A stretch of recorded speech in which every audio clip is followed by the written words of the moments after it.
clear to me it's wrong. Okay. You would justify it how? If this doesn't belong in court, where does it belong?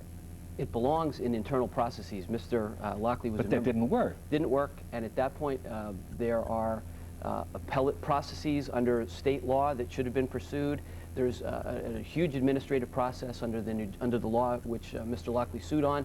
And my basic point, Wally, is that aside from the conduct that took place, the jury's verdict is grossly out of proportion to the damages that Mr. Lockley actually suffered. Let me, if I can, quickly go to Valerie. Valerie, you are or were a corrections officer? Yes. And does this kind of stuff go on all the time? Yes, it does. It's not a secret. Male to female, female to male, both? Both ways, sir. Both? Both ways. Did you ever have it happen to you? Did you have male superiors? Well, of course, I'm a you know, pretty attractive woman, and I've always had the males, you know, tease me there with lieutenants and, you know. Okay, now wait a minute. Asking you out is one thing, but teasing you, or as Robert suggested, making jokes about your anatomy, that's quite another. No. Does that go on all the time? Oh, that goes on all the time. But it surprised me when I observed it with a woman doing it to a guy. You know, it was a captain who did it to an officer, and he took it for like 2 years or better before I even got there. You know? Valerie, thank you for calling, which leads me to my final point. What about, this is not a law firm. This is a prison. This is people doing hard time. What if that's just the way life in prison is, not only for the inmates, but for the guards too? Well, sexual harassment is not a way of life in any workplace, Wally, and our laws assure a discriminatory-free workplace no matter where you work.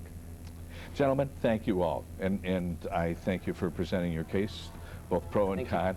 Stay with us as Sunday Live continues. Coming up, witness to an execution, watching Heidnik die. Don't go away.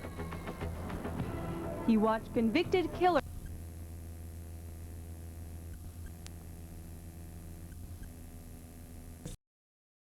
Some of the toughest guys in town. Hello and welcome to Pros and Cons, everyone. I'm Nancy Grace.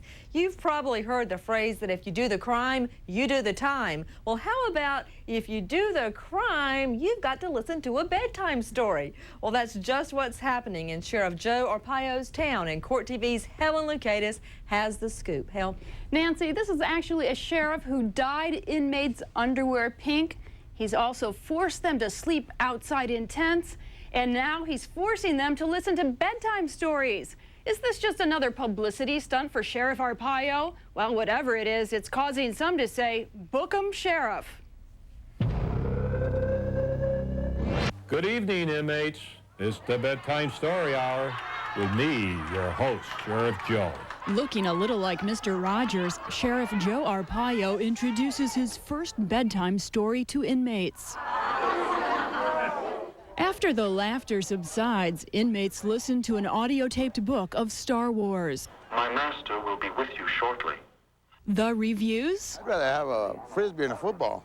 We need to sleep, not hear bedtime stories. We're not kids. I think it's a good thing. It can't hurt anybody. I think it's a positive thing. You want to go and sleep at night and the lights go out and you finally get 20 girls or 40 girls per tent to go lay down and go to sleep. You know, it's like, then you got to hear this shit. You know what I mean? You don't like it? Put cotton in your ear. I think it's very immature, and we're all adults. Who do you want introducing the book? Jay Leno? He's not going to do it. I'm going to do it. They deserve to hear from their sheriff. Don't expect this sheriff to shy away from critics. After all, he took the heat a few years ago when he put inmates in tents in the Arizona desert. You don't commit the crime, you don't come back, I won't need to expand my hotel.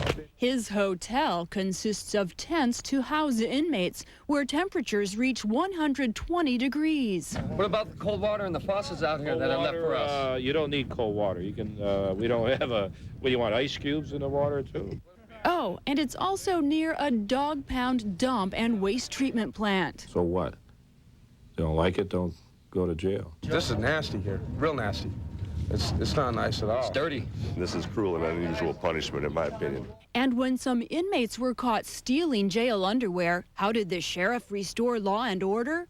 By dyeing all of it pink. Why should I give them a color they like? And number two, it's easier to detect people smoking pink underwear out than white underwear. In the old days, the sheriff rounded up a posse to fight crime. So why should it be different for Arpaio? Why not bring the public into the fight against crime? But his posse patrols shopping malls and streets. So you're working the street, right? Yeah, I guess. Why are you working the street? The sheriff drew fire for his posse plan. Nothing of what he does has any scientific basis for being effective in reducing recidivism or controlling crime, but he's good at selling the snake oil. How you doing? Good, how are you doing? You want to buy a book? Opponents say Arpaio, who has published his own book, is a media hound. Like I said, I just think it's mostly for publicity. I could give you guys steak and you still would complain. On a more serious note, the sheriff hopes his latest twist on law enforcement, bedtime stories, will help encourage inmates to read. Well, I hope it builds up their vocabulary, makes them better citizens, get them interested in studying, education. When they get out, they'll have a fighting chance to get a good job and be good citizens. But before then, the inmates will have to endure Sheriff Arpaio one chapter at a time. Be still, quiet down, and allow yourself to be entertained for the next half hour or so. For now, then, good night. See you tomorrow.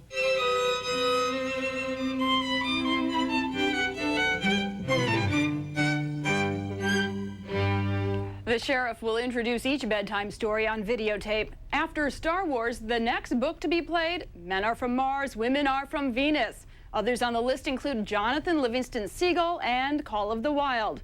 But Nancy, not all the classics make for good bedtime stories for inmates. For example, the sheriff has rejected the works of William Shakespeare, saying there are far too many murders and suicide in those stories. But Helen, if he's including Men Are From Mars and Women Are From Venus, it can't be that bad of an idea, okay? I can think of a few guys on the outside that need to have that force-fed, okay? Everyone, thanks, Helen. With us live from Phoenix, Arizona, Sheriff Joe Arpaio. Hi, Sheriff. How are you, Nancy? Now, Sheriff, I was a felony prosecutor for over 10 years. I hate to give you that 10-year mark, and I'm all for being hard on criminals. But pink underwear, rancid bologna sandwiches, are you sure this is not just a big publicity stunt, not about criminals, but about you, Sheriff? Well, I don't know. I've been sheriff for 6.5 years. Those programs have been there almost that long. They're still there. They're not going away. If you talk about publicity, most TV companies around the world call me. I don't call them. I don't run a CIA operation, a secret organization. I have my doors open for everybody, including presidential candidates. They have all come down to visit the tents. Of course, they're never elected after they visit me, but they come from all over the world. So why should I not let them come in and see what's happening? Well, Sheriff, where are you headed with this? What's the point?